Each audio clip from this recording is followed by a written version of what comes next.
আজকে তোমাদের সাথে আমি একটা রেসিপি শেয়ার করবো, আর সেটা হলো লাউ পাতা বাটা। আমি না এর আগে কখনো এটা করিনি, আজকে ফার্স্ট টাইমই করছি। আমার মাথায় ফট করে আইডিয়াটা আসলো যে এটা কখনো ট্রাই করিনি, আজকে একটু ট্রাই করে দেখি। অন্যান্য পাতা বাটা খেয়েছি, বাট লাউ পাতা কখনো খাইনি বাটা। আর আজকে রান্না করেছিলাম রুই মাছের ঝোল, আর লাউ ডাঁটা দিয়ে ডাল রান্না করেছিলাম। আর এই পেঁয়াজ আর রসুন যেটা দেখতে পাচ্ছ, এটা আমি এখন কড়াইতে শুকনো লঙ্কা কালো জিরে দিয়ে ভাজবো। ভেজে আমি এটা মিক্সিতে একবারে লাউ পাতা যেটা সেদ্ধ করছিলাম সেটা একসাথে দিয়ে পেস্ট করে নেবো। বাটা আমার দ্বারা সম্ভব নয় শিলে, তাই আমি মিক্সি দিয়ে একবারে পেস্ট করে নিচ্ছি। পেস্ট ভালো করে করতে হবে যেন কোনো লাম্পস না থেকে থাকে। দেখো আমি ভালোভাবে পেস্ট করে নিচ্ছি। এবার কড়াইতে বেশি করে তেল দিয়ে নেবো, দিয়ে এবার এটাকে পরিমাণ মতো নুন দিয়ে ভালো করে নাড়তে হবে।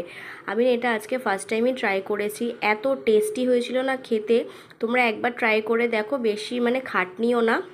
আমরা সবাই খুব ভালো খেয়েছি, এই দিয়ে আজকে আমাদের ভাত খাওয়া হয়ে গেছে। তো ভিডিওটা ভালো লেগে থাকলে প্লিজ লাইক করে দিও, চ্যানেলটাকে সাবস্ক্রাইব করে দিও। এখনকার মতন টাটা।